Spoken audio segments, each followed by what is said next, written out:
Ao tempo que as sociedades iriam crescendo, alguns problemas eventuais iriam sendo pontuados dentro do grande complexo de moradia. Veja, falávamos no encontro anterior ao ponto que as sociedades iriam tendo suas carências, ia surgindo também as suas eventuais circunstâncias de preocupação, principalmente para o poder público, né? Veja, como não teria emprego para todo mundo, também nas fábricas, onde é que essas pessoas iriam tirar o seu sustento, né? Começaria aí a surgir algumas preocupações, né, que seriam em torno da violência, do roubo, da droga, seria eventual situações do crime, de uma forma geral, da prostituição e eventuais circunstâncias de pavor dentro de uma sociedade que iriam ganhar, né, a perspectiva das marginalidades, né? Quando a gente fala a expressão comunidades marginalizadas, uma das explicações mais, podemos dizer assim, reais de debate é as sociedades que ficam à margem, né, dos centros, né, das regiões que eventualmente têm uma maior valorização econômica. É importante analisarmos a sociedade como uma composição de vários ambientes dentro de sua especulação. Ou seja, o centro tem uma mensagem, né? O centro tem uma estrutura histórica real de valorização, não só pelas perspectivas do patrimônio, mas é realmente nos centros onde a gente encontra comércio, igrejas, né, pontos turísticos, o trânsito de uma forma mais, podemos dizer assim, enrijecida. É no centro que encontramos as praças, os eventos, os lugares onde as pessoas circulam com maior facilidade. E ao tempo que a sociedade ela vai se distanciando dos centros, dos complexos urbanos ou comerciais, elas vão ficando mais distantes, né? E aí é onde vão surgindo a perspectiva do surgimento de novos bairros, né? De novas esferas sociais. Então, quando a gente fala em sociedade marginalizada, a gente está falando de populações que vivem à margem da sociedade, né? Uma das características também importantes para esse entendimento é identificarmos que o próprio uso, né, da expressão dos rios, né, dos mares, enfim, a questão das margens, elas dão a entender como é que é feita essa estruturação. Porém, é importante a gente mencionar aqui que ao tempo que a sociedade ela não vai tendo seus serviços como manifestado na aula anterior, como lixo, água encanada, coleta de esgoto, ou melhor, coleta de materiais eventualmente descartados pelas famílias, distribuição de esgotos, né, melhor dizendo, e eventualmente de tratamento de água, coleta seletiva, a própria reutilização do lixo, a gente vai identificando aí outros problemas que vão entrar de interesse no nosso material, no nosso conteúdo, que é justamente, né, a esfera do que a gente começa a identificar como perspectiva de agressão ao meio natural. Ou seja, imagine você que um dos elementos de maior destruição da capacidade de pensamento humano seja o lixo. Né? O lixo, por mais e eventuais circunstâncias científicas e organizações que já tratam o lixo como uma característica muito de reaproveitar, é por isso que existem algumas falácias que do lixo dá para se tirar o luxo, né? Ou seja, a partir do momento que você tem uma sociedade que começa a trabalhar conceitos como a biodiversidade, a sustentabilidade e principalmente utilizar as estruturas do que a gente conhece como estudos renováveis, a gente pode transformar tudo o que é descartado na natureza através de corporações, de cooperativas, né? Existem milhões de pessoas que vivem em alguns lixões que naturalmente montaram grandes empreendimentos, não só coletivos, mas também empreendimentos sociais, que cria-se uma grande cadeia de distribuição produtiva, onde pessoas retiram sacos, lixo, o que é descartável, orgânico, inorgânico, papelão, zinco, cobre, pessoas que trabalham naturalmente buscando plásticos, né? E tudo isso dentro de uma grande cooperativa pode-se gerar não só uma condição econômica, mas pode-se também reutilizar aquilo que durante, imagina a cidade como São Paulo, né? Que é a maior cidade da América Latina. O que é que São Paulo produz de lixo por dia?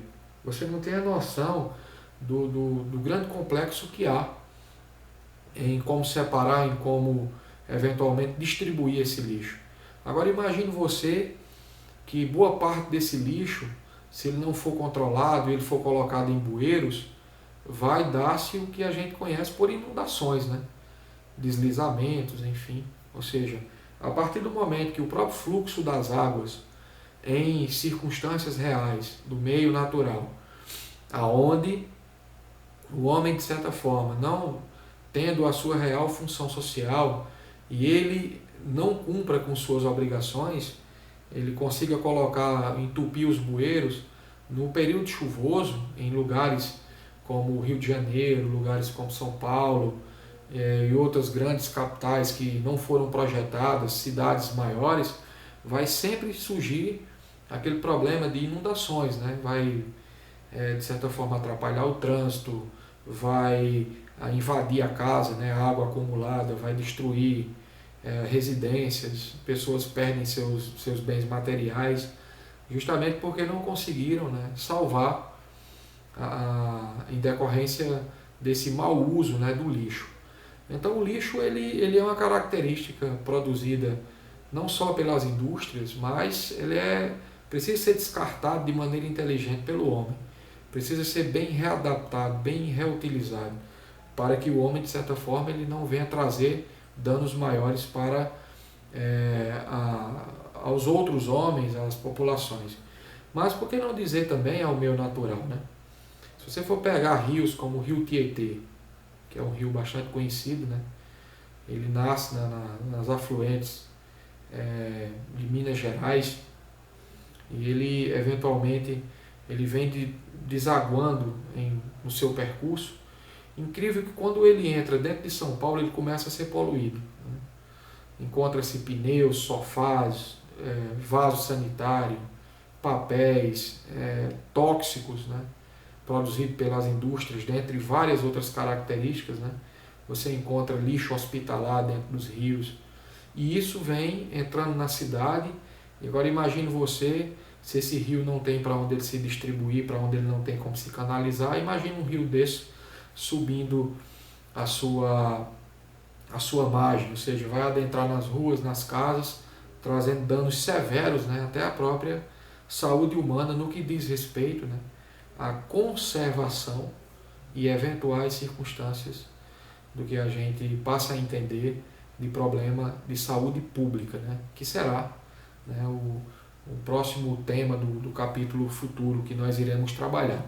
Então, assim, a partir do momento que o homem ele identifica que a sua participação na natureza ela venha trazer benefícios, como foi distribuído aqui na nossa narração, mas também pode-se trazer grandes malefícios, né? Ou seja, o ar que nós respiramos, o fogo que é proporcionado na mata, trazendo assim incêndios cada vez de proporções maiores. Se você analisar bem, existem regiões hoje no Brasil, em reportagens, né, que nós estamos vivenciando, no Pantanal, no Mato Grosso, regiões do Cerrado brasileiro, começam novamente a ter os grandes focos de incêndio, trazendo assim perigos extremamente danosos à própria condição do homem se organizar. Ou seja, uma simples faísca, né, levada pelo vento, pela velocidade do vento, pode proporcionar incêndios de proporções avassaladoras.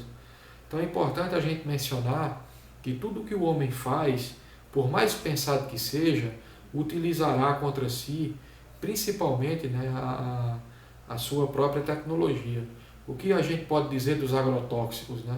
Que ao mesmo tempo eles combatem as pragas que estão na lavoura, mas ao mesmo tempo ele traz problemas justamente para a própria utilização dos alimentos para a nossa cadeia produtiva, né? Não só do comércio, mas para as nossas refeições, né? E o que dizer, principalmente dos alimentos orgânicos, né? Que ainda hoje a gente consegue identificar que algumas comunidades ainda plantam, né, os seus alimentos naturais, sem nenhum tipo de veneno, sem nenhum tipo de agrotóxico. Porém, isso em grande escala seria uma situação irreal de se pensar, né? Porque as grandes questões que a agricultura movimenta, né, veja, um país como o nosso, né, a gente já tem mais de 230 milhões de habitantes, né? Então imagine um país como a China, que tem 2 bi, né, de habitação, a Índia, que tem 1 bi e 400 milhões de habitantes. Então imagine todas essas pessoas tendo que comer. Então, ao tempo que se utiliza o agrotóxico, não só para combater as pragas, é importante a gente mencionar que esse mesmo agrotóxico ele produz, né, uma grande escala de dependência nas lavouras do mundo afora, e eventualmente chegam à nossa casa, chegam às nossas refeições, e isso, né, a gente, na questão alimentar, não só dos hormônios, dos corantes, né, das eventuais circunstâncias dos alimentos manipulados, enfim, mas o agrotóxico, como é um elemento chave aqui do nosso debate, a gente vem a identificá-lo como uma condição também malévola, né, à própria circunstância de sobrevivência humana. Então, assim, por mais que a gente identifique que a natureza ela traz todas as armas possíveis, reais, palpáveis, para que o homem, naturalmente, ele possa desenvolver as suas estruturas dominantes, é fundamental identificarmos que o homem ele é uma peça dentro do meio natural. Ou seja, ele convive com répteis, ele convive com aves, ele convive com os invertebrados, convive com os anfíbios, convive com os peixes. Dentro de todos os reinos naturais, né, a gente pode identificar que esse homem, ele é aquilo que um filósofo iluminista chamado Thomas Hobbes dizia: o homem é o único animal de sua espécie que busca sua autodestruição, porque o homem é lobo do homem. Ou seja, identificando isso como uma característica de que o homem, por si só, ele desenvolve eventuais circunstâncias, né, desejos, prazeres, que podem colocar em risco até a sua própria natureza, ele consegue colocar em risco a prole, né? Ou seja, as pessoas que estão não só na sua casa, no seu bairro, na sua rua, mas também na sua cidade, no seu país, no mundo, de uma forma geral. A ganância, a soberba, a inveja, a avareza, né? Podemos dizer assim, o controle do ter, do financeiro, do poder, tudo isso ludibria o homem a condições reais de que ele venha a colocar em risco, né, naturalmente, né, a própria espécie. Com o andamento, né, da perspectiva da análise científica, a gente vai identificar que por mais que o homem ele crie a ciência a seu favor, ele tem a capacidade intelectual de proporcionar inventos, descobertas, né, características de mapeamento.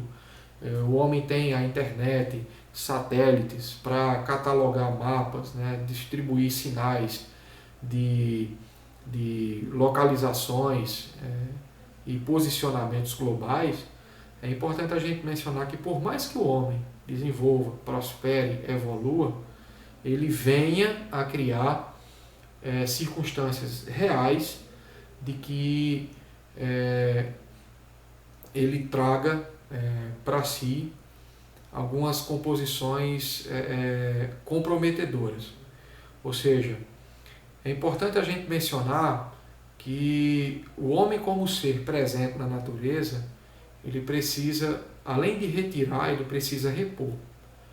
Ele precisa proteger, ele precisa garantir. Ele precisa não só apenas circunstanciar do uso da terra, né, de dominar a água, de utilizar a seu favor, mas ele precisa também identificar que outras espécies, outros seres também precisam dessa condição de direito, justamente para não colocar em risco, né, populações pelo mundo afora.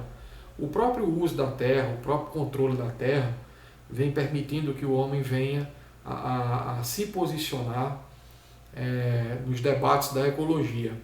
E nós discutimos, né, no bimestre anterior um personagem importantíssimo, que foi o personagem Chico Mendes, né, que travou lutas contra garimpeiros, né, contra madeireiros, contra pessoas que trabalhavam ali em algumas circunstâncias de mineração, do extrativismo, né.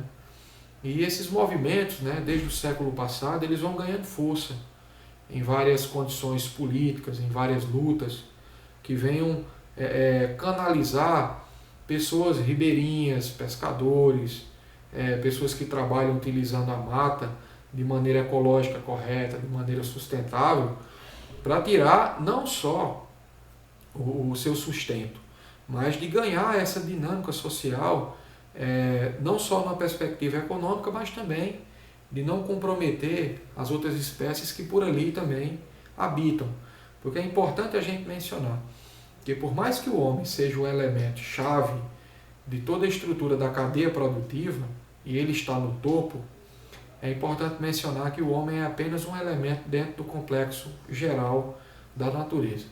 E aqui a gente começa a identificar que por mais que o homem tenha total conhecimento e grandeza, é fundamental analisarmos que a natureza ela é suprema, ela é soberana.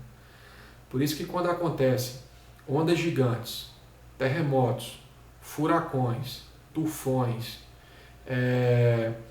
tremores, dentre outras circunstâncias, o homem, por mais tecnologia que tenha, ele venha sanar, ele venha naturalmente prever, ele venha se preparar.